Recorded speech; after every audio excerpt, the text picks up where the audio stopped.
हमारे शास्त्रों में बिल्कुल साफ लिखा है कि द्रौपदी अवतार थी पार्वती की। अच्छा। और ये कहानी जाती है गंगा अवतरण में। गंगा अवतरण के समय शिव जी और पार्वती में अनबन हो गई थी, क्योंकि वो सारा टाइम गंगा में लगाते थे। तो गुस्से में आके उन्होंने एक दिन कह दिया कि मैं गंगा को धरती पे बेच रहा हूँ, तुम भी धरती पे जाओ। और उसको जो उन्होंने शाप दिया तो ये बहुत घबराई। उसने कहा नहीं नहीं स्वामी, आप ऐसा, मैं ऐसा कैसे कह सकते हैं। तो उन्होंने कहा मैंने बता दिया, कह दिया तो कह दिया, लेकिन मैं तुम्हें अगले जन्म में और जन्म में किसी और रूप में मिलूंगा और अनेक रूप में मिलूंगा। तो हमारे शास्त्र कहते हैं कि वो कंपिल में आके उन्होंने वास किया और वहां उन्होंने तपस्या करी, और वही उनकी मतलब कहते हैं उनका जो भी कर्म होते हैं वो हुए, और उनका पुनर्जन्म द्रौपदी के रूप में। और भगवान कहते हैं, कृष्ण भगवान ने जब उसने कहा 5 हस्बैंड लो, तो कृष्ण भगवान ने द्रौपदी को समझाया कि तुम याद करो कि तुम कौन हो, तुम साक्षात पार्वती हो, और तुम्हें ये शिव ने शाप दिया था। तो तुम और ये सब 5 पांडव जो है वो पार्वती के शिव के अवतार है। नमस्ते। हर बार एक नई पर्सनैलिटी के साथ हम मिलते हैं, बात करते हैं उनसे और उनके बारे में जानते हैं। लेकिन कुछ ऐसी भी पर्सनैलिटीज़ होती हैं जो हमारे इतिहास में दर्ज हैं और जिनको लेकर के हम सिर्फ यही कह सकते हैं कि आज भी उनको लेकर के जो हमारी क्यूरियोसिटी है वो पूरी तरह से बराबर बनी हुई से कब कहाँ उनके साथ क्या हुआ था। तो आज हम जानेंगे एक ऐसी ही पर्सनैलिटी के बारे में, नीरा मिश्रा से, जो कि द्रौपदी ट्रस्ट से जुड़ी हुई हैं। नीरा मिश्रा दिल्ली की रहने वाली हैं और उन्होंने द्रौपदी के ऊपर एक बहुत ही जिसको कहना चाहिए कि बड़े लेवल पे पूरी रिसर्च की हुई है, और आज हम उन्हीं से जानेंगे इस कैरेक्टर के बारे में। नीरा जी मैंने आपको इनवाइट भेजा, आप उसको एक्सेप्ट करिए। जैसे आप एक्सेप्ट करेंगी हाफ स्क्रीन पे आप अपीयर हो जाएंगे। नमस्ते। नमस्ते नमस्ते, nice to see you after so long. Yeah, me too. Very nice to see you actually, ma'am. Is my position all right? Are you okay with this position? Very much comfortable. Very nice. बिल्कुल। Thank you. मैं अभी यही बता रही थी कि हमारी history के कुछ ऐसे कैरेक्टर हैं जिनके बारे में हमारी अभी भी क्यूरियोसिटी रहती है, क्या हुआ, कैसे हुआ, और वो अभी भी लोगों की क्यूरियोसिटी में बिल्कुल वैसी हैं। उन्हीं में से एक कैरेक्टर है द्रौपदी का।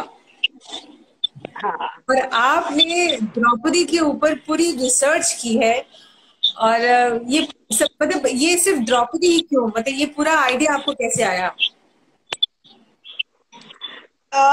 एक्चुअली बहुत लंबी तो कहानी है, लेकिन मैं हिंदी में ही बोलना है तो हिंदी में ही बोलूंगी। शॉर्ट में बोलूंगी कि मेरा एक अनफॉर्चुनेट बचपन से मेरी दादी मुझे बताती थी कि हम जहाँ से है वहां द्रौपदी का जन्म हुआ है और उसका स्वयंवर हुआ है, और पूरा इतिहास वहां का बचपन में सुना था। लेकिन बड़े होके कॉन्वेंट में पढ़े, वहां चले गए कैलकाटा यूपी से, तो ये सब बातें थोड़ा धुंधली हो गई। लेकिन कुछ ऐसा अनफॉर्चुनेट कह लीजिए, लेकिन कृष्ण भगवान का आशीर्वाद कह लीजिए, मेरा बहुत बड़ा एक्सीडेंट हुआ 2002 में नवंबर में। और वो एक्सीडेंट ने मुझे 6 महीने तक बिस्तर पर लिटा दिया। My face was broken, my legs were broken, और मैं 3 महीने तक बोल नहीं पा रही थी। तो हमारी क्योंकि धार्मिक फैमिली है तो मुझे महाभारत और रामायण दिखाया जाता था टीवी पे। तो आई सडनली जब वो सीन आता है कौंपिल्य, तो मेरा दिमाग छलकने लगा कि ये कौंपिल्य तो हमारा कौंपिल्य है, तो यहाँ क्यों दिखा रहे हैं महाभारत में। Then I remembered the stories, and then my father said कि ये वही जगह है, and when you become all right, you will go there and do puja to Kul Devi, because उन्होंने तुम्हारी जान बचाई है। Because I was actually, it was a absolute कहना चाहिए almost a fatal accident. 20 minutes I was unconscious in another world.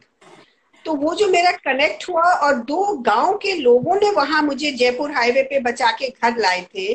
तो मेरा एक ये था कि मुझे ऐसे एक रिमोट एरिया में जाके किसी को थैंक यू बोलना है, क्योंकि वो लोग फिर गायब हो गए, उनसे हम कनेक्ट नहीं कर पाए, even though the number was given. तो मुझे एक तो वो चीज थी कि मुझे उस जगह से कनेक्ट करना है, कि हमारे कुल देवी को मुझे अपनी प्रार्थना करनी है कि उन्होंने मेरी जान बचाई। दूसरी इशू ये थी, द्रौपदी से लिंक थी, और मैं एज एन एंटरप्रेन्योर यहाँ पे बहुत तरह की चीजें झेलती थी। आई एम सक्सेसफुल, मेरा एक काम चल रहा है, अच्छा चल रहा है, लेकिन लोगों के मन में एक वो था कि ये एक सिंगल लेडी कैसे इतनी सक्सेस कर सकती है। तो जो टिपिकल मेंटल एटीट्यूड होता है कि what is she doing to be successful, and they always see negative things, you know. तो मेरा दिमाग घूमता था कि ये लोग मेरे बारे में ऐसा सोचते हैं, तो द्रौपदी के बारे में जो सोचते हैं वो सही है कि गलत है, क्योंकि मैं जानती हूँ कि मैं बिल्कुल अपनी क्षमता के हिसाब से कामयाबी पा रही हूँ। मैंने किसी से कोई फेवर नहीं लिया, मैं मेहनत करती हूँ और उस मेहनत का, और भगवान ने मुझे कुछ बुद्धि दी है, उसकी मैं काम करती हूँ। तो मैंने द्रौपदी की क्यूरियोसिटी मेरे लिए बढ़ती गई, और मेरा वो कनेक्ट हुआ, जिससे मुझे लगा कि अगर मुझे द्रौपदी को समझना है तो पहले मुझे उस पीरियड के इतिहास को समझना होगा कि क्या माहौल था, किस तरह के लोग थे, और क्यों द्रौपदी के बारे में ऐसा कहा जाता है। क्योंकि जो मेरी धारणा थी, मुझे बताया गया था, वो बहुत ही विद्वान, पढ़ी लिखी, सक्षम, इनफैक्ट योद्धा औरत थी, और बहुत ही सत्यवान, और धर्म की लड़ाई के लिए उसने अपनी, कहते पूरी जिंदगी दे दी थी, और कृष्ण भगवान कहने पर। तो ये मेरा कनेक्ट, उससे मतलब ये कनेक्शन मेरा वहां से शुरू हुआ, खोज उस औरत की जिंदगी की जो सत्यवान है, लेकिन उसके बारे में गलत धारणा है, और आज की नारी के साथ भी जो मेहनत करती है, अपने बलबूते पे अपनी क्षमता के हिसाब से कामयाबी हासिल करती है, तो उनके ऊपर क्यों एक प्रश्न चिन्ह लगता है। तो ये दोनों चीजें मुझे कंबाइन कर रही थी। ओके, तो वहां से इसकी शुरुआत हुई। तो कई बार आपसे लोगों ने पूछा होगा कि द्रौपदी क्यों, जैसे मैंने भी पूछा, आपके पास एक सॉलिड रीजन है, और जब पंचकन्या की बात आती है तो पांच कन्या में द्रौपदी का नाम भी आता है। तो जो द्रौपदी को ढूंढने का आपका सफर था वो कैसा रहा? ऐसा है कि जब मैंने वहां उस जगह के बारे में खोज करी, वो तो खैर अपनी अपनी ही जगह थी, और उसके बारे में मेरे पूर्वज थे, उन्होंने खुद किताब लिखी थी, काम्पिल्य महात्मा। हमारे प्राचीन समय में एक सिस्टम था कि हर एक महत्वपूर्ण जगह का एक इतिहास लिखा जाता था। तो उस इतिहास से हमें उस जगह के बारे में तो मालूम पड़ ही गया। लेकिन जब मैंने उस इतिहास को पढ़ा, तो मुझे उस समय का जो क्रोनोलॉजिकल हिस्ट्री, इतिहास का मतलब है कि क्रोनोलॉजी, वहां के राजा, और हम आज के जमाने से उसको कहाँ तक कनेक्ट करते हैं, वो कितना प्राचीन है। क्योंकि इतनी दिनों में जो मुझे बताया गया, इतनी अवधारणाएं फैली हुई थी कि ये कोई सच्चाई नहीं है, ये एक मनगढ़ंत कहानी है। और हमारे देश में अनफॉर्चुनेटली आजादी के बाद कह लीजिए, या मुगल कॉलोनियल आए, तब से ये जो हमारे ग्रंथ है इतिहास के, रामायण और महाभारत और पुराण, इनको एज अ लिटरेचर पढ़ाया गया, नॉट एज इतिहास, एज लिटरेचर। वेस्टर्न कंट्रीज में इसको एज अ रिलीजन पढ़ाया गया कि ये एक रिलीजन है। अच्छा, हमारे यहाँ जब हम उसको धर्म ग्रंथ बोलते हैं, तो हमारा मतलब धर्म का मतलब रिलीजन नहीं होता। हमारा धर्म का मतलब होता है rules and regulations, principles of governance of your life and society. ठीक है, तो पर्सनल धर्म जो कि एक एक्चुअली रिलीजन कॉन्सेप्ट बहुत बाद में आया, जब हमारी इस्लामिक और क्रिश्चियन रिलीजन वगैरह आई। तो ये जो विडंबना थी कि इस ग्रंथ को इतिहास क्यों नहीं कहा जाता, क्योंकि शुरू में ही वेद व्यास कहते हैं कि दिस इज इतिहासा। इतिहासा मतलब एज इट हैपेंड। तो मैंने जब पहले महाभारत के बारे में और खोज करी, क्योंकि जो बी आर चोपड़ा की महाभारत हम लोग ने देखी थी, उसमें मुझे बहुत सारे डाउट आ रहे थे कि द्रौपदी जब इतनी विद्वान थी, इतनी पढ़ी लिखी थी, इतने सांस्कृतिक विरासत की धनी थी, तो वो कैसे हंस सकती है उस पे दुर्योधन जब गिरा, या दुर्योधन को ऐसे बोलेगी अंधे का बेटा अंधा, वो बोल ही नहीं सकती, क्योंकि उसकी एक लेवल थी वैल्यू सिस्टम की। तब मैंने जब खोज शुरू करी, तो मुझे बहुत सारी चीजें जब मालूम पड़ी, मैंने ये जानने की कोशिश करी कि द्रौपदी के बारे में जो बताया जाता है उसकी सच्चाई। पहली सबसे बड़ी जो मुझे धक्का लगा कि लोग कहते हैं कि वो हवन कुंड से निकल के आई, उसके जन्म से ही एक इस तरह की बातें फैला देते हैं कि ये कोई सच्ची औरत है ही नहीं। तो एक्चुअली वो कुंड से निकल के नहीं आई थी। हमारे यहाँ एक प्रथा है कि यज्ञ किए जाते थे प्राचीन समय में, और अभी भी होते हैं। आज भी हमारे जो फैमिली सिस्टम है, हमारी जो कम्युनिटी है, 8th मंथ जब होता है प्रेगनेंसी का तो एक हवन किया जाता है, या किसी भी कामना की पूर्ति के लिए यज्ञ किया जाता है।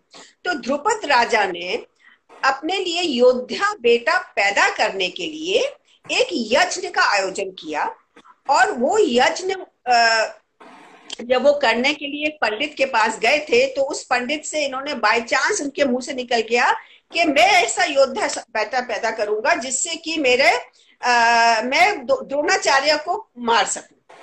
तो पंडित बैकआउट कर गया कि हम लोग ऐसा यज्ञ नहीं करते हैं कि किसी की बुराई के लिए हो। योद्धा सन पाना आपका हक है, लेकिन आप किसी को मारोगे ये आपका हक नहीं है। युद्ध की बात दूसरी है।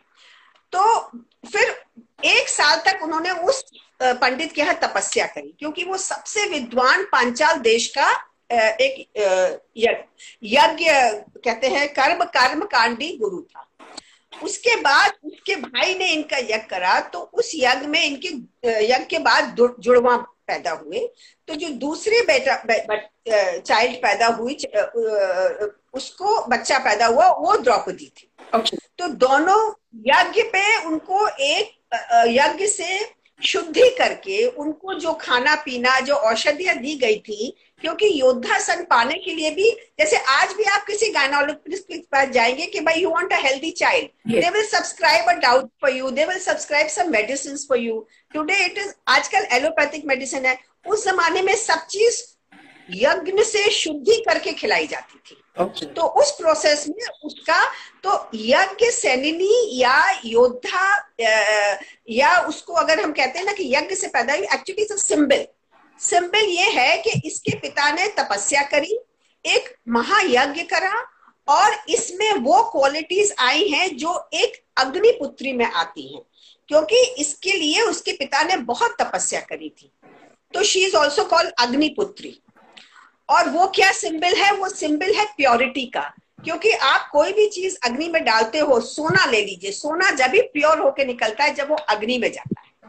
तो उसकी प्योरिटी अग्नि की तरह थी, उसकी पावर अग्नि की तरह था, और वो क्योंकि तपस्वी राजा के यहाँ से, मतलब कर्म से आई थी, तो उसमें वो एक तपस्विनी, अग्नि, सत्यवादी पर्सनालिटी की ट्रेट्स थी। इसलिए उसको यज्ञ सैनिनी कहते हैं कि उसके पिता ने योद्धा सन मांगा, लेकिन उसको एक योद्धा बेटी भी मिली।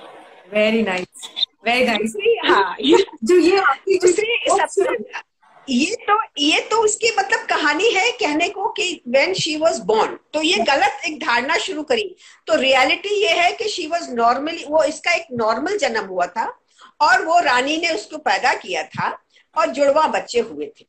लेकिन जब वो, और उसको वही ट्रेनिंग, इसी पुराने जमाने में हमारे वेद कहते हैं कि अगर आपको अपनी बच्ची को सक्षम बनाना है, शादी से पहले पहले उसको ज्ञान दो, उसको नॉलेज एक्वायर कराओ। और पहले का ज्ञान वेद ज्ञान के साथ साथ शस्त्रों का ज्ञान भी होता था, संस्कारों का ज्ञान होता था, सब चीज का एक होलिस्टिक ज्ञान हुआ करता था जो उसको मिला।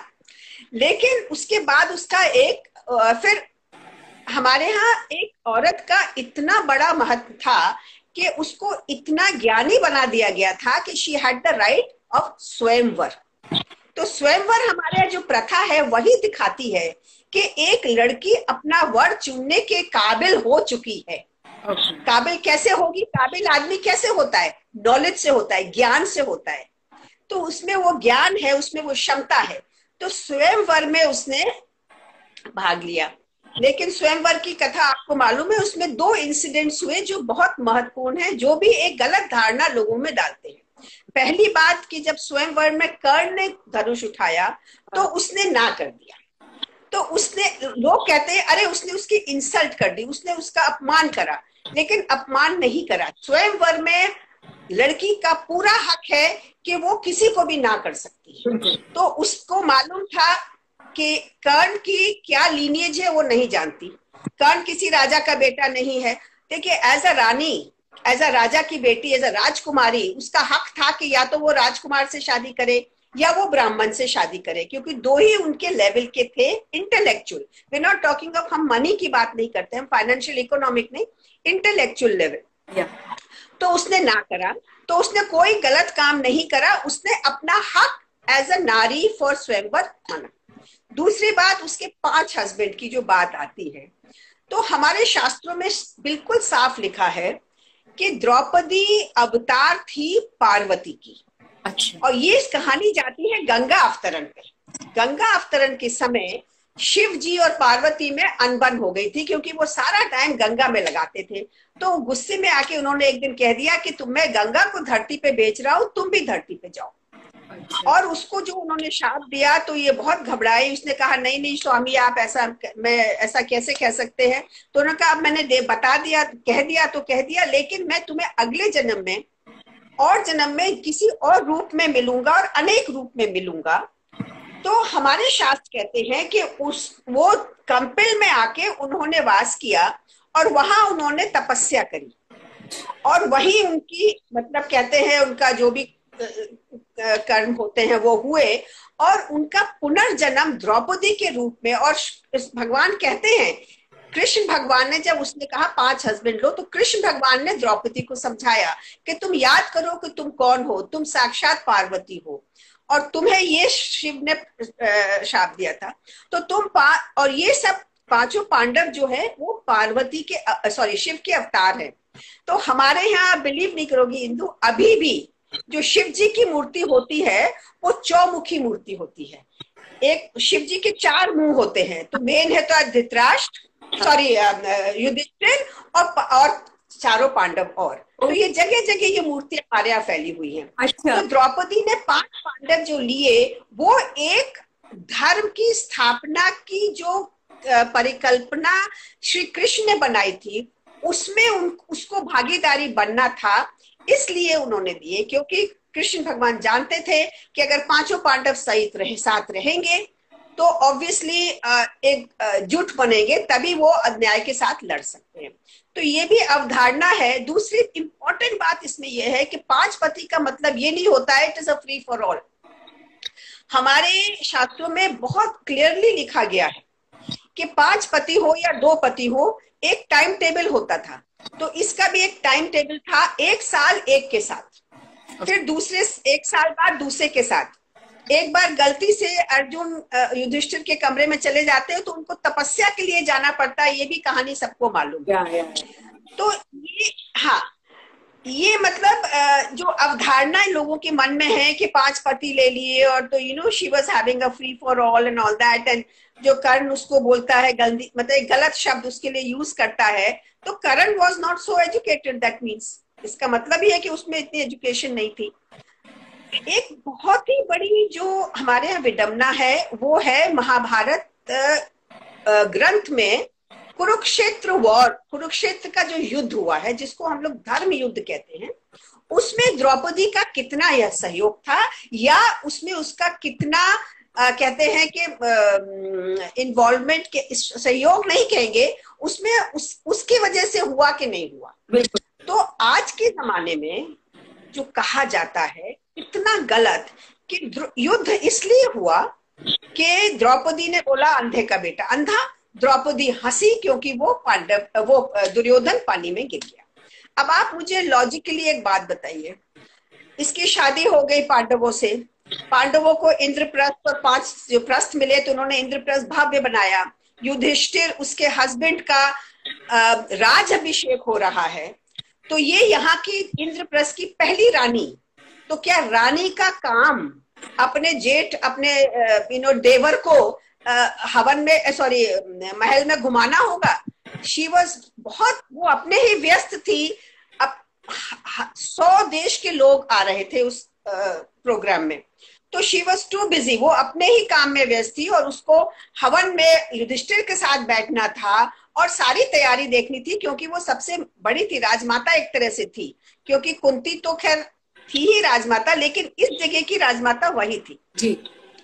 तो वो वहां पे हमारे ग्रंथ, जब सभा पर्व में ये इंसिडेंट है, आप पूरा सभा पर निकाल के देख लो, कहीं नहीं लिखा है कि द्रौपदी वहां थी जहां दुर्योधन गिरा। अब तो वो हंसने का सवाल ही नहीं उठता। दूसरी बात, अंधे का बेटा अंधा, तो पहली बात उसने उसको गिरते हुए नहीं देखा, तो अंधे का अंधा बेटा कैसे बोला? तो ये बात कहां से आई? ये बात ऐसे आई कि जब भीम, जो कि दुर्योधन का बचपन का दुश्मन था, मतलब एक दूसरे में उनकी लड़ती थी, तो उसको जब मालूम पड़ा तो उसने सार्कास्टिकली बोला, हे धृतराष्ट्र पुत्र, मतलब धृतराष्ट्र का बेटा है तो अंधा ही होगा क्योंकि वो गिर पड़ा था, तो उसने खाली यही कहा, हे धृतराष्ट्र पुत्र।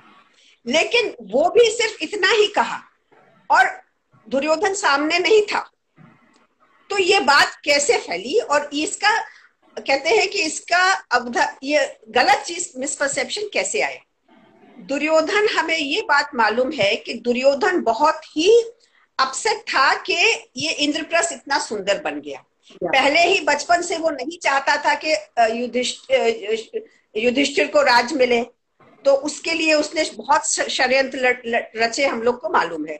यहाँ तक कि उसने लाक्षागृह भी कर दिया जब उसको युवराज घोषित कर दिया गया। उसके बाद ये लोग जाते हैं और पांचाल में जब विवाह करते हैं, जैसे ही धृतराष्ट्र को खबर लगती है कि विवाह हो गया द्रौपदी के साथ पांचों पांडवों का, द्रौपदी ने एक्सेप्ट कर लिया, तो उसके दिमाग में एक ही बात आई कि ये पांचों पांडव बहुत शक्तिशाली हैं, बड़े योद्धा हैं, मेरा बेटा को तो ऐसे ही हरा देंगे। अब इनके साथ एक पांचाल देश राज जुड़ गया है, तो मेरे बेटे की तो, मेरा तो पूरा राज्य चला जाएगा, इसलिए बेटर है कि आधा आधा करो। तो उन्होंने डिवीजन कर दिया। तो वो जो खुंदक उसके दिन में थी, वो खुंदक चलती रही, और जब इसने एक संपन्न, सुंदर, इतना प्रभावशाली एक राज्य देखा और उसका राजधानी इंद्रप्रस्थ देखी, तो उसको वापस चाहिए था। तो वो हस्तिनापुर जाके अपने पिताजी के कान भरता है। मैं सिंपल भाषा में बोलूंगी, कान भरता है। उनको एक मिसपर्सीव्ड आइडिया देता है। वो कहता है शी लाफ, मतलब वो मेरे ऊपर हंसी। और वो हंसी वो कौन थी? दासी भी हो सकती है ना, लेकिन सबके दिमाग में यही था कि द्रौपदी की वजह से पांडवों में शक्ति आई है। और एक कमजोर पुरुष की सबसे बड़ी ताकत क्या है? कि वो किसी नारी के ऊपर वार करे। उसके पास और कोई ताकत नहीं है। कमजोर पुरुष की ताकत यही है कि नारी पे वार करे। तो उसने द्रौपदी को सेंटर बना के उसके कान भरे कि वो हंसी, उसने मेरे साथ ऐसा करा, और उसके लिए फिर उसने कहा कि मुझे द्रुत कीड़ा करनी है। और द्रुत कीड़ा होती है। द्रुत कीड़ा में आप सबको मालूम है किस तरह से उसका अपमान होता है। लेकिन एक बात यहाँ बताना चाहूंगी उसके बारे में भी, उसका चीर हरण नहीं हुआ था, जो कि लोग कहते हैं, जो हम फिल्मों में देखते हैं ना कि पुलिंग द साड़ी, साड़ी खिंचती जा रही है, खिंचती जा रही है, खिंचती जा रही है। ऐसा कुछ पहले जमाने में साड़ी पहनते ही नहीं थे। सिर्फ एक लॉन्ग स्कर्ट होती थी, लहंगा टाइप, एक चोली होती थी और एक दुपट्टा होता था। तो उसके दुपट्टे को छुआ गया था। और उस जमाने के वैल्यू सिस्टम, उस जमाने के मूल्यांकन इतने ऊपर थे कि किसी नारी के साथ एक तो ऊंचे स्वर में बोलना, उसके साथ साथ उसको उसकी मर्जी के बिना हाथ लगाना, वो बहुत बड़ा, इतना बड़ा पाप था, लाइक डिसरोबिंग अ वुमन। जैसे हम लोग एक आम कथा है ना कि मैं तुम्हें, I am sorry to, I am going to use that word because मुझे इतना दुख होता है जब द्रौपदी के बारे में गलत बात बोली जाती है, कि जब लोग आपस में झगड़ा करते कहते मैं तुम्हें नंगा कर दूंगा। यू नो, कि मैं तुम्हें नंगा कर दूंगा, मतलब I am going to expose you. But यहाँ पे देखिए, आपको याद होगा रामायण में एक बात, बहुत इंपॉर्टेंट बात है, रावण कितना भी बुरा हो लेकिन वो सीता को हाथ नहीं लगाता है, सीता को दूर से बात करता है, बोलता है तुम्हारे मर्जी के बिना मैं तुम्हें छूऊंगा नहीं। तो वो मूल्य थे हमारे, वो मूल्य इतने नीचे गिर गए कि दुर्योधन ने अपने भाई दुशासन को बोला कि उसको खींच के लाओ। वो जो हमारे स्टैंडर्ड्स गिरते, धर्म का तो यही नष्ट हो रहा था ना। एक राजधर्म नष्ट हो रहा था कि दुर्योधन अनाधुंध पैसा बर्बाद कर रहा था, बिल्कुल कोई रूल्स नहीं फॉलो कर रहे थे। इधर इन्होंने एक नारी के साथ ये किया। तो ये छोटी छोटी बातें हैं, लेकिन छोटी छोटी बातें इतना बुरा असर, इतनी बुरी तरह से इनको दिखाया गया है कि ये सारी की सारी चीजें हमारे इतिहास को, हमारे इतिहास के एक कहना चाहिए एक महत्व को, हमारे इतिहास के गौरव को नीचा दिखाने, बिल्कुल हमारे में एक हीन भावना पैदा करने के लिए। हाँ, तो द्रौपदी के बारे में औरतों को वो किया दबाया जाता है इन सब कैरेक्टर्स को लेकर के। द्रौपदी के बारे में राम मनोहर लोहिया ने जो बहुत सुंदर बात कही थी, वो तो पॉलिटिशियन थे, बहुत ही कम पॉलिटिशियन हैं जो एक्चुअली इस तरह की बातें करते हैं, but he was an intellectual, कि अगर मुझे द्रौपदी और सीता के बीच में से अगर कोई चॉइस करने को बोलेगा तो मैं हमेशा द्रौपदी को बोलूंगा कि हमारे समाज की बहुत कहते हैं कि आइडियल वुमन द्रौपदी, जिसके ऊपर हमको गर्व करना चाहिए कि उसने अपना सब कुछ त्याग दिया। उसके तो बच्चे तक चले गए, उसने सब कुछ त्याग दिया धर्म की स्थापना के लिए, क्योंकि उसने वादा किया था कि मैं कृष्ण का साथ दूंगी, और कृष्ण उसके सखा थे। बिल्कुल ठीक है, देखिए कृष्ण और द्रौपदी का रिश्ता आप मान के चलिए, कृष्ण चाहते तो द्रौपदी से भी शादी कर सकते थे, बिल्कुल बिल्कुल, लेकिन वो भगवान थे, वो भगवान आए अवतार किसी धर्म की स्थापना के लिए, उसके लिए उन्हें एक सखा की जरूरत थी। वो सखा वो काम वो जब पूरा कर सकते थे जब द्रौपदी पांचों पांडव को जोड़ के रखती। तो आप सोचिए कितनी बड़ी सैक्रिफाइस द्रौपदी ने करी है, जब वो जानती थी कि ये तो मेरे भगवान है, यही तो मेरे सब कुछ है। तो हमको अपने इतिहास को, हमें अपने धर्म ग्रंथों को सही मायने में बताया नहीं गया है, और बहुत बड़ी विडंबना है। एक और बड़ी विडंबना ये है कि आप आम पॉलिटिशियन को देखिए या आम आदमी बात करता है, अरे अरे महाभारत हो जाएगी, महाभारत हो जाएगी। What do you mean Mahabharat हो जाएगी? महाभारत हो जाएगी मतलब दे इंप्लाई लड़ाई हो जाएगी। आप महाभारत ग्रंथ उठाइए, 1,00,000 श्लोक हैं, और जब आप एनालाइज करते हैं जो हम लोग ने करा है, हार्डली 20%, 20% श्लोकों में इस कहते हैं धर्म युद्ध की लड़ाई, कुरुक्षेत्र में जो धर्म युद्ध हुआ उसके बारे में हार्डली 20%, 80% ऑफ जो किताब है उसमें उस पीरियड का इतिहास, उस पीरियड के मूल्यांकन, उस पीरियड की इकोनॉमी, उस पीरियड की ज्योग्राफी, ये सब दिखा के उस पीरियड का पूरा इतिहास निकल के आता है कि उस समय कैसे लोग थे, क्या क्या होते थे, क्या क्या और छोटी कहानियां थी, औरों लोगों की कहानियां थी। तो सिर्फ भरत वंश ही तो नहीं था, ये तो भरत वंश की लड़ाई हुई थी, मतलब लड़ाई हुई थी भरत वंश के 2 भाइयों में।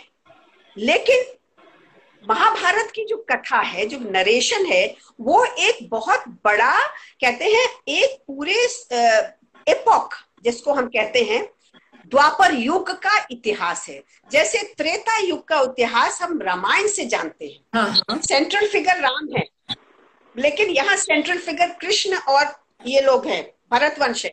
लेकिन हमें 80 किंगडम्स माने बताए जाते हैं, 120 नदियां हैं, हजारों गांव, द फॉरेस्ट एरियाज, कितने वन हैं। जब आप उस पूरे ग्रंथ को पढ़ते हैं आपको उसकी विशालता, तो ये जो नाम है महाभारत, ये नाम मीन्स द स्टोरी, इतिहास विराट भारत का, जो पूरा भारत है, भरत वंश के आगे। पहले जो कहानी, जो लड़ाई है, जो युद्ध है, वो भरत वंश में है, लेकिन भरत वंश के आगे भी तो कुछ है। तो महाभारत मीन्स वो कहानी जो हमारे विराट भारत, सिर्फ भारत वंश नहीं, विराट भारत वंश की कहानी बताती है, पूरे जम्बू द्वीप की कहानी बताती है। उस देखिए हमारी जो कॉस्मोलॉजिक एक्सप्लेनेशन है कि 7 द्वीप थे, 7 समुद्र थे, और उसमें जम्बू द्वीप सबसे बड़ा था। जम्बू द्वीप का नाम पड़ता है क्योंकि यहाँ जामुन के पेड़ बहुत होते थे। और वेद व्यास का नाम भी, आपको बहुत लोग बोलते हैं वेद व्यास, इनका नाम वेद व्यास इसलिए पढ़ा कि वेद का इन्होंने, एक बड़ा ऋग्वेद था जिसकी उन्होंने 4 खंड में बनाया, ऋग्वेद, सामवेद, अथर्ववेद, ये जो उन्होंने 4 वेद बना के दिए, यजुर्वेद, उसमें उन्होंने डिवीजन करके दिए। उसके बाद उन्होंने 18 पुराण लिखे, और उसके बाद उन्होंने, देखिए वेद व्यास इस महाभारत काव्य की जो कथा है उसके एक बहुत बड़े पात्र हैं। कौन थे वेद व्यास? वेद व्यास सत्यवती के बेटे थे। सत्यवती मीन्स शांतनु की वाइफ। शांतनु की वाइफ गंगा के बाद वो सत्यवती से शादी करते, जो फिशर वुमन की बेटी थी, है ना, फिशरमैन की बेटी थी। तो वो उसके है। बाद में जब सत्यवती के बेटों की वंशज नहीं चल पाता है, तो सत्यवती वेद व्यास को बुलाती है कि हमारा वंशज तो चलना चाहिए। तो वो दो जो रानियां हैं उनके बेटों की, उनके साथ संबंध बनाते हैं। तो एक आंख बंद कर लेती है तो धृतराष्ट्र अंधे पैदा होते हैं, एक पीली पड़ जाती है तो पांडु पैदा होते हैं जो कि बेचारे जल्दी खत्म हो जाते हैं, और एक दासी को भेज देते हैं एक बार तो वो विदुर पैदा होते हैं। तो वेद व्यास एक्चुअली इनके परदादा थे। जो वेद व्यास थे वो actually integral part of the story थे। तो वेद व्यास जो लिख रहे हैं, मैं ये इसलिए बता रही हूँ कि ये जो कहानी है, चाहे रामायण की हो चाहे महाभारत की हो, ये उन लोगों ने लिखी है जो उसके आई विटनेस थे, जिसको इंग्लिश में बोलते हैं आई विटनेस, जिन्होंने साक्षात इस चीज को होते हुए देखा। इसीलिए उसको वो कहते हैं ये इतिहास है। तो ये जो पूरी की पूरी हमारे जो समाज में हमारे इतिहास के प्रति जो कहना चाहिए कि अवधारणाएं फैलाई जाती हैं, एक अवधारणा से दूसरी फैलती है, दूसरे से तीसरी फैलती है, और सबसे बड़ा जो ठेस पड़ा है वो हमारी नारी शक्ति को पड़ा है। क्योंकि नारी शक्ति के बारे में आप महाभारत की किसी भी नारी पात्र को देख लो, चाहे आप भीम की वाइफ को देख लो जो पहाड़ों से थी, ठीक है, हिडिंबा देख लो, उसी ने तो अपने बेटे को शस्त्र सिखाए, ठीक है। चाहे आप कुंती देख लो, देखिए आजकल कहते हैं अरे भारत में ना बड़े विधवाओं को बुरी तरह से ट्रीट करा जाता है, ये और वो, ये सब कॉलोनियल पीरियड के बाद की बातें हैं कि जब हमारे यहाँ विध्वंस होने लगे और नारियों को उठाने लगे, 1000 साल पुरानी बात है ये। उसके पहले तो नारी जो थी विधवा होने के बावजूद, आप कुंती का देखिए कि उसने 4-5 बच्चों को अच्छी तरह से बड़ा करा, राजरानी की तरह रही, उसने पूरी अपनी जिम्मेदारी निभाई, उसमें कोई कमी नहीं छोड़ी। उसको कहीं किसी न किसी कोठरी में तो बंद नहीं कर दिया कि भाई तुम विधवा हो, तुम अशुभ हो। तो विधवा नारी हो चाहे विवाहित नारी हो, आप गांधारी का पात्र देख लीजिए, गांधारी कभी भी बच्चों में भेदभाव नहीं करती थी। बहुत ही इंटरेस्टिंग सीन है जब उससे उसका बेटा युद्ध में जाने के लिए आशीर्वाद देने आता है, तो वो विजय का आशीर्वाद नहीं देती है, वो कहती है कि तुम्हें कुंती माँ ने आशीर्वाद दिया विजय का,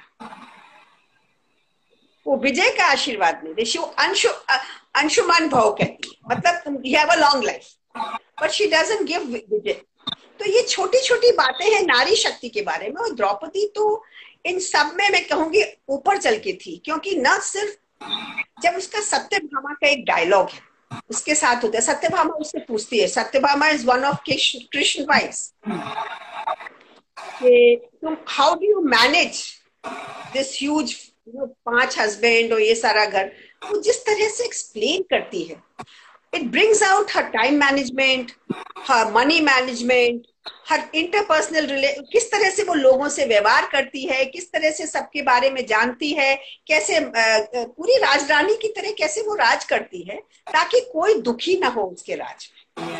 तो ये एक सक्षम नारी का कहते हैं इतना बढ़िया उदाहरण है कि ऑलवेज प्रोग्रेसिव। जितनी आप पीछे जाके देखोगे हमारी नारियां इतनी प्रोग्रेसिव थी। अब प्रोग्रेसिव तो थी तभी तो वो स्वयंवर कर सकती थी, प्रोग्रेसिव ही थी तभी तो वो साक्षात्कार में बैठ सकती थी अपने हस्बैंड के साथ। Yes yes, very nice. Draupadi का आपने एक बार आपने बताया था द्रौपदी का मंदिर भी है कहीं पे।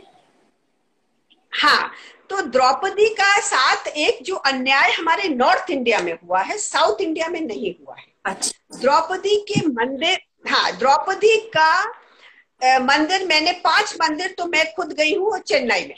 अच्छा। तो साउथ इंडिया में उसको अम्मन बोलते हैं, देखिए देवी को अम्मन बोलते हैं साउथ इंडिया में। तो द्रौपदी अम्मन नाम से साउथ इंडिया में बहुत सारे मंदिर हैं, और स्पेशली चेन्नई में मैंने कहा मैं 5 मंदिर में गई थी, और वहां पे किसी के साथ, वो कृष्ण के साथ है। एक मंदिर जो सबसे प्राचीन है जिसको 1500 साल पहले रेनोवेट किया गया था, तब से रेनोवेट नहीं है, वो उनके आर्कियोलॉजिकल सर्वे के अंडर आता है। उसमें द्रौपदी के साथ कृष्ण भी है और पांचों पांडव भी हैं। अच्छा। एक में वो गणेश के साथ भी है, क्योंकि विजडम, सी गणेश रिप्रेजेंट्स विजडम। ओके। एक इम्पोर्टेंट मंदिर जो है, जो बड़ी ताज्जुब की बात है कि सबसे डाउन साउथ में there is a place called Union Islands करके है, जहां सारे सीरियन क्रिश्चियंस हो गए थे। आपको मालूम है साउथ में क्रिश्चियनिटी आई थी और सारे सीरियन क्रिश्चियंस हो गए थे, लेकिन अभी भी वो द्रौपदी अम्मन की पूजा करते हैं और द्रौपदी अम्मन को मानते हैं और वो उसके गाने गाते हैं। एक बहुत ही इंपॉर्टेंट टेम्पल है जो बैंगलोर में है, जिसको बोलते हैं धर्मराजा टेम्पल, और वो धर्मराजा, वहां पे इंपॉर्टेंट फेस्टिवल होता है जिसको करागा फेस्टिवल बोलते हैं। और 15 दिन तक, ये अप्रैल के महीने में जब हम लोग का वो नया साल शुरू होता है, 15 दिन तक ये लोग रात भर डांस करते हैं। Male members dress up as females और अपने आप को फ्लावर से डेकोरेट करके एंड वो लोग डांस करते हैं और द्रौपदी की कहानियां बोलते हैं और महाभारत की कहानियां बोलते हैं। और आई वॉज फॉर्चुनेट कि मैंने उनको एक बार दिल्ली भी बुलाया था, दिल्ली हाट में ये मैंने प्रोग्राम भी कराया था।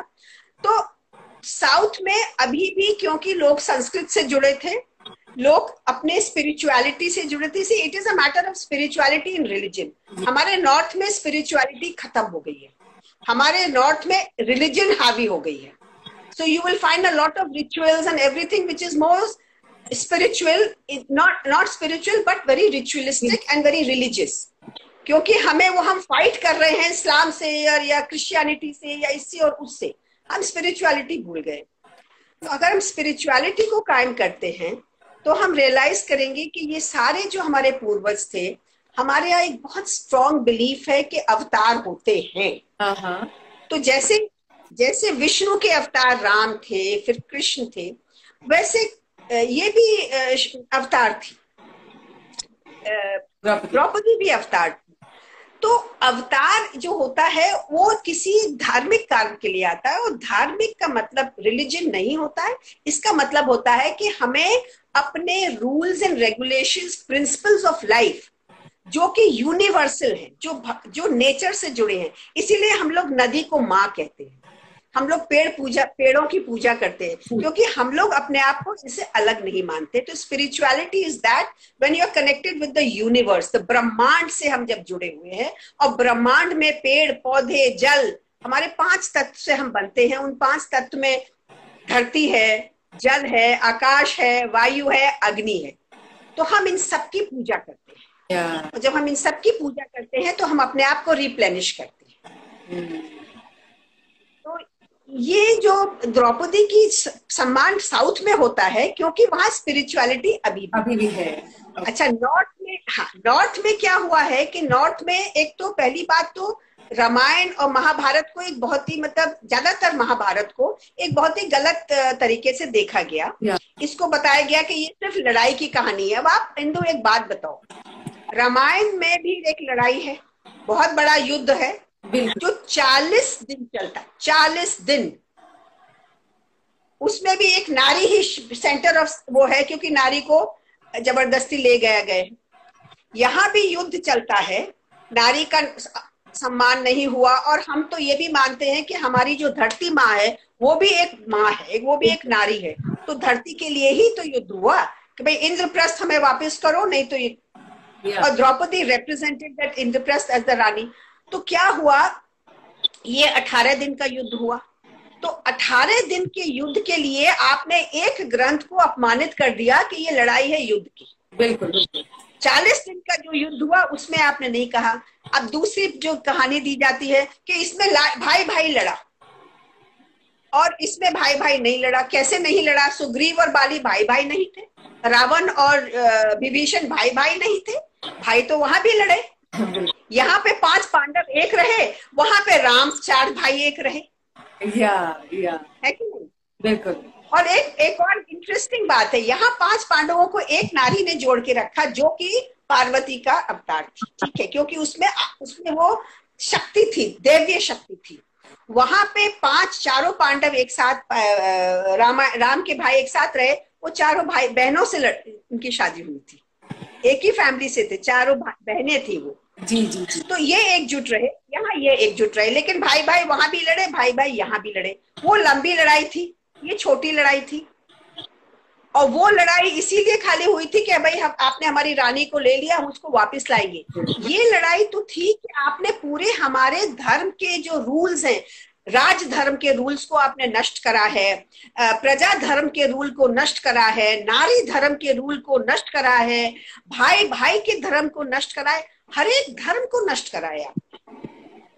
तो उस चीज के लिए धर्म की स्थापना की लड़ाई हुई थी। और सबसे मजे की बात तो यह है कि रामायण के बाद हमें कोई ऐसा ग्रंथ नहीं मिला, सिर्फ राम का कैरेक्टर कि रघुवंश रीत सदा चली आए, प्राण जाए पर वचन न जाए, प्लस राम राज्य की जो स्थापना हुई कि भाई प्रजा सबसे ज्यादा इंपॉर्टेंट है। यहाँ हमें धर्म युद्ध की लड़ाई के साथ साथ एक इतना सुंदर भगवान का उपदेश मिला भागवत गीता में, गीता पाठ मिला हमें, गीता ज्ञान मिला हमें।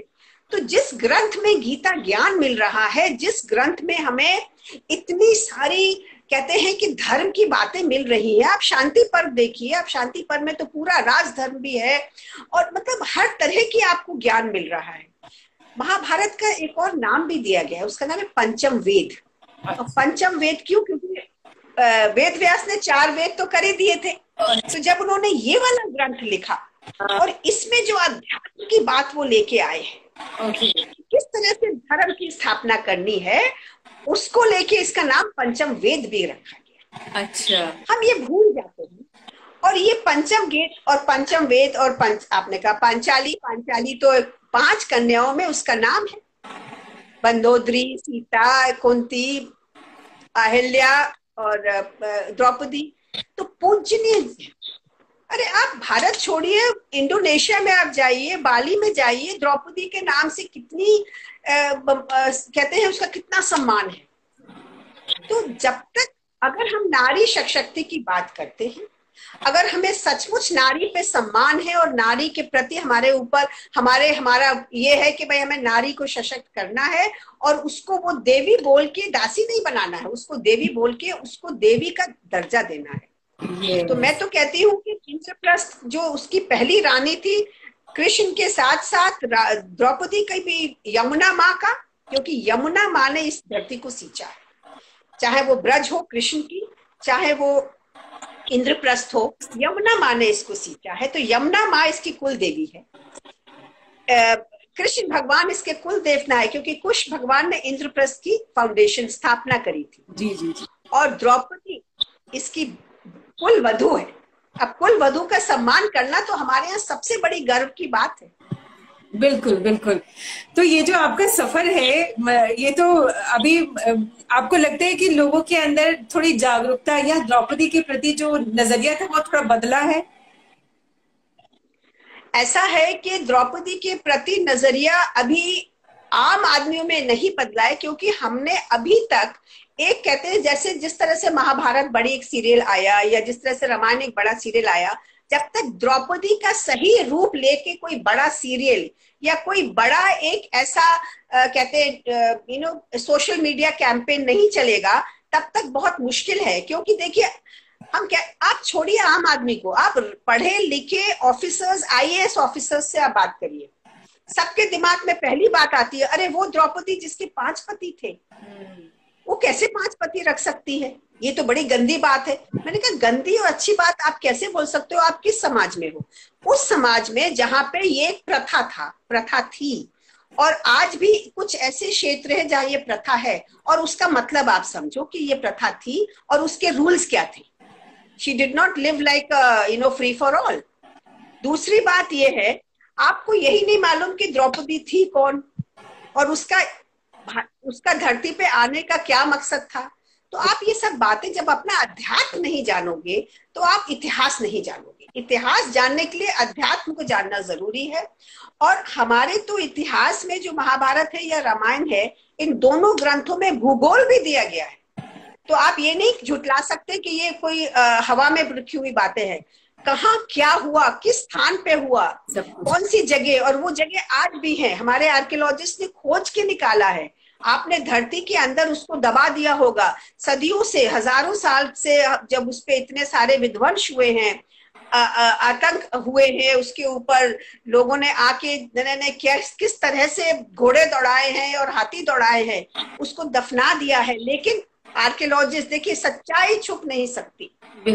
हमारा मोटो हमारा कहता है सत्यमेव जयते, तो सत्य तो निकल के आएगा, और वो सत्य निकल के आ रहा है। और आप जैसे लोग, अगर आप जैसे लोग और प्रयास करेंगे और हम लोग सब मिलके अगर प्रयास करेंगे, तो मुझे लगता है कि द्रौपदी की सच्चाई एक बार सामने आ जाएगी। तो लोग महाभारत जो ग्रंथ है जिसको अशुभ मानते हैं और घर में नहीं रखते हैं, इसी वजह से, क्योंकि उसमें जो पात्र है वो एक गलत पात्र है, उसमें भाई भाई की लड़ाई हो जाती है। तो ये चीज धारणा, अब धारणा जब तक हम लोग नहीं हटाएंगे, तो सबसे पहले हमें द्रौपदी का सम्मान लौटाना है। अभी मैं कहूंगी कि मेरे सर्कल में जितने लोग हैं, जिन सबको मैं भेजती रहती हूँ, तो उसमें तो काफी, लेकिन कितने होंगे, नॉट इवन 0.00001%। जब हम अपनी आबादी देखते हैं, तो मैं ये कहूंगी कि आप इसको आगे बढ़ाइए, और हम जैसे लोग, बहुत सारे लोग आपके साथ साथ जुड़ते चले जाएंगे, क्योंकि इस तरह की जो इतिहास के कैरेक्टर है उनको एक पहचान लोगों में बतानी बहुत जरूरी है, क्योंकि बहुत मिसअंडरस्टैंडिंग है। लेकिन एक्चुअली प्रॉब्लम क्या है कि मेरे को एक बहुत बड़े फिल्म मेकर ने अप्रोच करा, और वो इतना एक्साइटेड हो गए कि मैडम ये तो आपने रिसर्च करके निकाली, आप तथ्य दे रही हो, आप कोट कर रही हो, ये तो एक बाहुबली की तरह एक फिल्म बननी चाहिए कि द्रौपदी इतनी बड़ी कैरेक्टर थी। मैंने कहा आप बनाइए, तो बोलते हैं 100 करोड़ लगेंगे। अब मैं 100 करोड़ कहाँ से लाऊंगी, आप बताइए। मतलब ये आदमी के मन में ये होता है कि भाई जिसको करना है, मैंने श्याम बेनेगल जी को सबसे पहले अप्रोच करा था। अच्छा। उन्होंने भी एक इतना लंबा चौड़ा बजट दे दिया। मैंने कहा देखिए ये एक सोशल काम है, मैं इतना बजट नहीं दे सकती, आप लिमिटेड बजट में करो तो मैं करूंगी, क्योंकि देखिए मुझे भी अगर ग्रांट्स या फंडिंग मिलती है तो लिमिटेड मिलेगी, और हम लोग अगर मिलके भी एक कैंपेन चलाएंगे तो एक लिमिटेड ही कैंपेन चला सकते हैं, हम थोड़ी 100 करोड़ इकट्ठा कर सकते हैं। तो ये प्रॉब्लम हमारे साथ ये आ रही है कि हम इसको कैसे प्रचार करें। प्रचार करने के लिए पैसा चाहिए, जिस तरह का पैसा वो लोग चाहते हैं वो हम नहीं दे सकते। तो अब ये छोटे छोटे प्रयास आप कर रही हैं, इस तरह से मेरे जैसे इंद्रप्रस्थ पे प्रयास हुआ, अब तो यहाँ पे बहुत लोग मुझे फोन करके कहते हैं मैडम इंद्रप्रस्थ तो बन के ही रहेगा, इंद्रप्रस्थ तो बन के ही रहेगा। मैंने कहा इंद्रप्रस्थ बन जाएगा तो मेरे ख्याल से द्रौपदी का भी सम्मान वापस आ जाएगा। अब आप लोग ही सजेस्ट करिए कि कैसे हम लोग एक सोशल मीडिया कैंपेन चला सकते हैं इसके ऊपर कि द्रौपदी की सच्चाई सामने आए। पहली ये 4-5 चीजें हैं जो कि उसका जन्म कैसे हुआ, उसने अंधे का अंधा बेटा बिल्कुल नहीं बोला, वो हंसी ही नहीं क्योंकि वहां थी ही नहीं। तो आप बिना ग्रंथ पढ़े ऐसे लोग इस तरह की बातें करते हैं, और पिक्चरों में आई बॉल्स का क्या गेम है कि भाई कितने लोग देखेंगे, उसमें मिर्च मसाला लगाना जरूरी है। और जैसे मैंने कहा कि एक कमजोर आदमी की क्या सबसे बड़ी शक्ति है, एक नारी को अपमान कर दो। बस बस बस। तो वो जो चीज है वो मीडिया वाले भी, फिल्म वाले भी कैच करते हैं कि इस तरह की सेंसेशनल चीज दिखाओ। They have sensationalised rape by showing that pulling of the sari. तो सेंसेशनलाइजेशन जो करी है वो गलत करी है। इस तरह का कुछ हुआ ही नहीं, क्योंकि उस समय कोई साड़ी पहनता ही नहीं था। अब कैसे आप गलत चीज दिखा रहे हो और हम लोग देखते रहते हैं। बिल्कुल बिल्कुल। अब कंप्लेंट भी करें तो किससे करें क्योंकि वो जो मीडिया है वो बहुत पावरफुल है, उनके पास पैसा है। नो मैम, आप बस इसी तरह से कोशिश करती रहिए नीरज जी, और आई एम श्योर कि लोगों को एक जो स्टैंडर्ड बना के रखा है द्रौपदी के लिए वो बदलेगा, आई एम श्योर बदलेगा। Thank you. मैं तो चाहूंगी कि आप सबकी मदद से, अभी मेरे को एक कंपैरेटिव लेटर आर्टिकल मेरे को मांगा गया था यहाँ से, जो आपका सकल चलता है महाराष्ट्र में। जी जी जी। तो उन्होंने कंपैरिजन मांगा उसमें, तो मैंने विमेन का भी इशू लिखा उसमें कि कितनी पावरफुल विमेन थी हमारी। हाँ, अपने अपने तरीके से सबने अपना पावर दिखाया, चाहे वो सीता हो, चाहे मंदोदरी हो इधर, चाहे तारा हो। तारा का भी नाम आता है उसमें। तो तारा, मंदोदरी, सीता, और इधर ये गांधारी, द्रौपदी, कुंती, ये हिडिंबा, हर नारी अपने आप में एक सक्षम और एक पर्सनालिटी है, अपने आप में एक अलग कैरेक्टर है जो अपने बात को रख सकती है। बिल्कुल, तो ये हमें अपनी नारी में, अपनी नारी की शक्ति को सही तरीके से सामने लाना है। इसमें एक्चुअली पुरुष का बहुत बड़ा हाथ है। बिल्कुल। क्योंकि पुरुष अगर सामने आए, पुरुष को समझना चाहिए कि हमारी बेटियां आगे चल के सक्षम बने, अच्छी बने, एजुकेटेड हो और वो सही पिक्चर करें। देखिए तभी हम इस बात को आगे ले जा सकते हैं। और आप जैसे कह रहे हो कि इसको और प्रचार करिए, तो कृष्ण भगवान चाहेंगे तो जरूर होगा, क्योंकि उन्हीं के आशीर्वाद से आज जो भी है। मैं तो कहती हूँ, लोग मुझसे कहते हैं हाँ इतना बड़ा बुरा एक्सीडेंट, तुम्हारी आंख चली गई, आई एम विजुअली चैलेंज्ड, तुम्हारे पैर टूट गए, ये हुआ वो। मैंने कहा नहीं, मुझे कृष्ण भगवान ने आशीर्वाद दिया कि मैं उस युग में जाऊं, उस प्राचीन युग में जाकर उसकी सच्चाई लोगों तक सामने लाऊं। ये मेरा सौभाग्य है आई थिंक।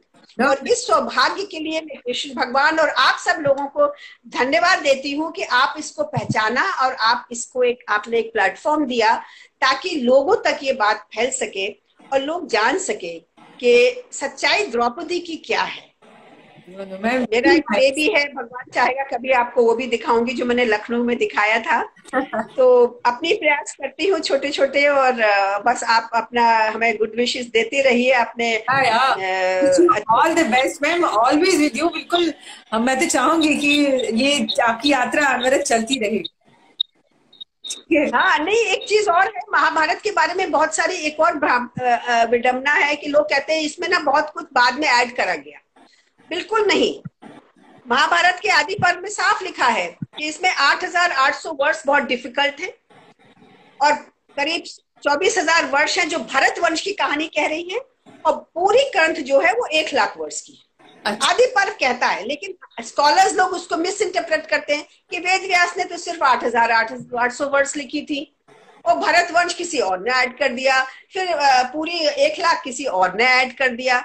तो ये अवधारणाएं फैला के हमारे इतिहास को लोग मिटाना चाहते हैं, हमारी मेमोरी से उसको गलत साबित करके हटाना चाहते हैं। धरातल पे हुआ है, हमारी प्राचीन जो जगह है उनको नष्ट करा गया है और किताबों में हुआ है।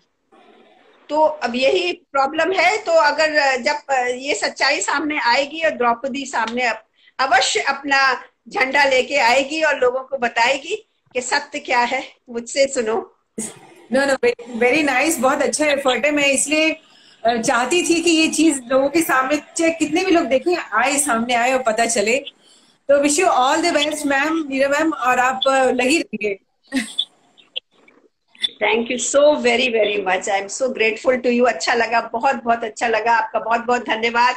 और जो लोग भी जुड़े हैं, मुझे तो मालूम नहीं है इसका क्या सिस्टम है actually, frankly because of my visual challenge मुझे थोड़ा सा कठिनाइयां होती हैं, लेकिन आज आपके मेहनत से मैं इंस्टाग्राम पे आ गई हूँ। तो थैंक यू सो मच जो भी जुड़े हैं, और बस इसका प्रचार आप करती रहिए और आगे चल के भी हम लोग कुछ हो सकता है अच्छा करेंगे।